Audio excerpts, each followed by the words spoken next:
Assalamualaikum warahmatullahi wabarakatuh. Perkenalkan, nama saya Arung Muhammad Cahya dari kelas 12 IPS 2.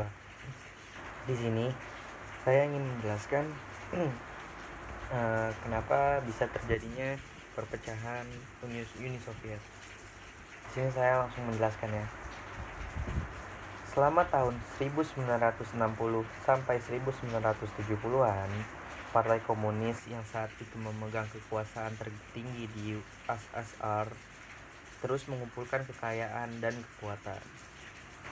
Pada tahun 1980-an sampai 1990-an, pemimpin USSR Mikhail Gorbachev menerapkan pemikirannya tentang pembaruan USSR.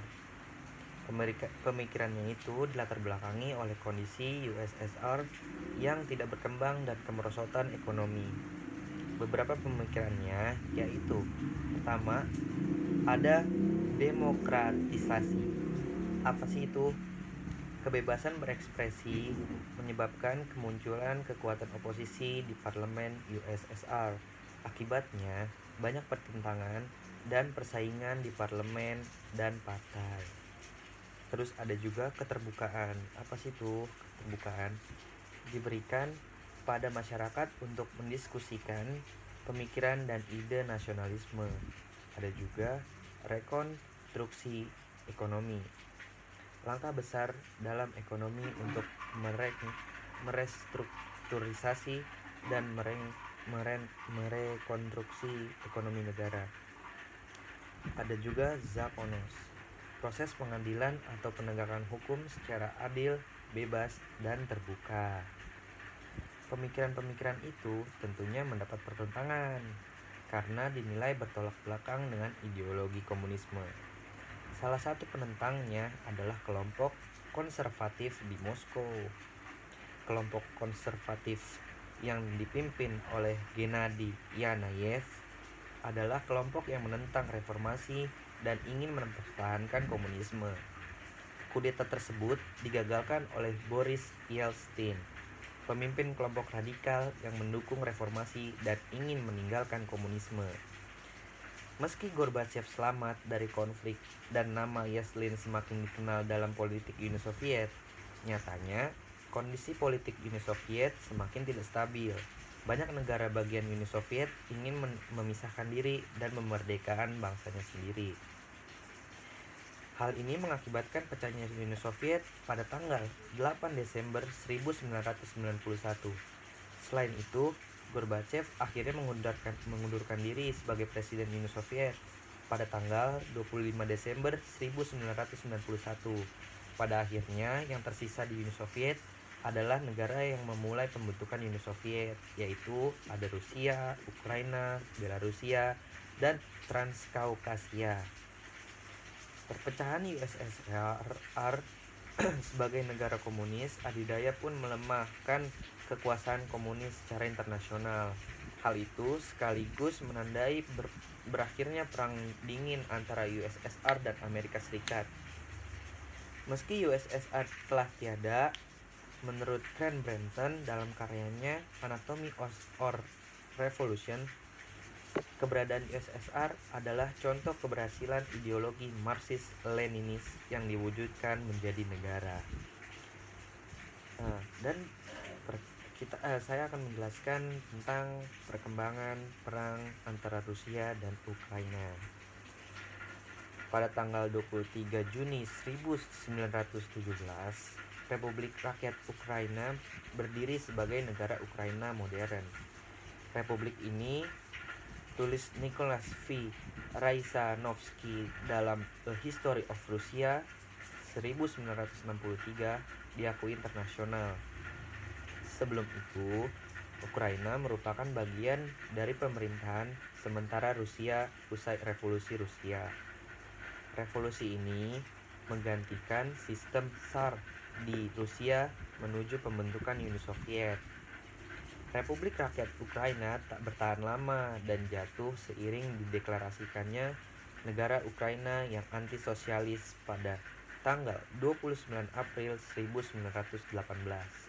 Namun, pemerintah baru ini juga berlangsung singkat saja. dan berakhir pada Desember 1918 dan digantikan kembali oleh Republik Rakyat Ukraina yang pusatnya di Kiev. Perjanjian Riga pada tanggal 18 Maret 1921 semakin memperumit urusan kekuasaan di Ukraina karena banyak kepentingan yang ikut bermain. Terjadilah Perang Ukraina Soviet yang berakhir dengan memasukkan wilayah Ukraina ke dalam Republik Sosialis Soviet Ukraina sebagai bagian dari Uni Soviet yang merupakan representasi dari Rusia. Dan penyebab Perang Rusia dan Ukraina. Terkini, sejak menjadi negara merdeka, Ukraina masih kerap terlibat polemik atau ketegangan dengan Rusia, terutama pada era pemerintahan Presiden Ukraina kedua, yaitu Viktor Yushchenko, yang menjabat sejak 2005 hingga 2010. Penyebabnya terutama karena Yushchenko lebih merapat ke Uni Eropa ketimbang ke Rusia. Ketegangan meningkat lantaran krisis Crimea pada tahun 2014.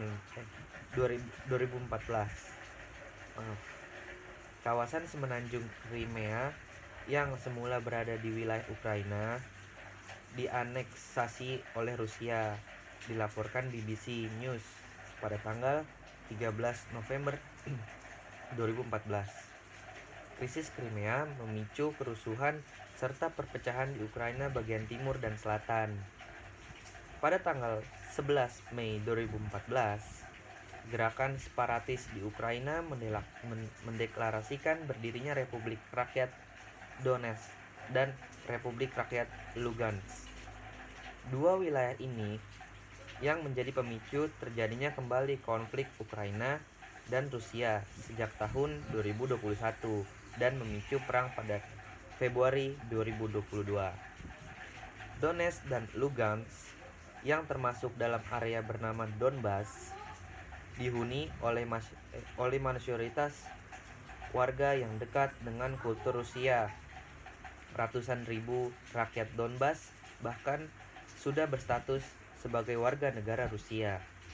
Pada Kamis, tanggal 24 Februari 2022, Presiden Rusia Vladimir Putin menyatakan bahwa dirinya memutuskan untuk mengirimkan operasi militer ke Ukraina. Dia mengatakan, "Saya telah membuat keputusan operasi militer," yang diwartakan AFP Kamis pagi. Putin menganggap Ukraina sebagai ancaman dan berdalih melindungi warga sipil. Ia juga menuding Amerika Serikat dan sekutunya yang memicu keputusan tersebut karena mengabaikan permintaan Rusia untuk mencegah Ukraina bergabung dengan NATO. Tak hanya itu, Putin juga memperingatkan kepada negara-negara lain untuk tidak mengganggu misi Rusia di Ukraina. Jika tidak, ada ancaman mengerikan yang dilontarkan oleh Presiden Rusia tersebut. Kepada siapapun yang akan mempertimbangkan untuk ikut campur dari luar, jika Anda melakukannya, Anda akan menghadapi konsekuensi yang lebih besar daripada yang pernah Anda hadapi dalam sejarah. Semua keputusan yang relevan telah diambil. Saya harap Anda mendengar saya, tandas Putin. Pihak Ukraina tidak tinggal diam dan membalas pernyataan perang oleh Rusia melalui juru bicara Kementerian Luar Negeri, Oleg Nikolenko. Ukraina menegaskan akan memberikan perlawanan dan mempertahankan kemerdekaan tanah air mereka. Wilayah Ukraina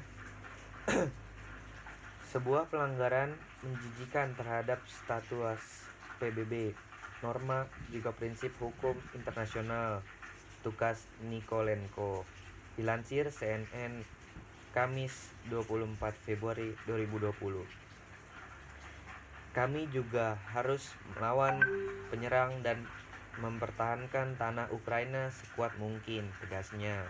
Hingga saat ini, serangan Rusia ke beberapa kota di Ukraina masih berlangsung dan dapat memakan korban. Banyak pihak dari seluruh dunia yang menyuruhkan kepada Rusia agar menghentikan agresinya dan menghormati kedaulatan Ukraina.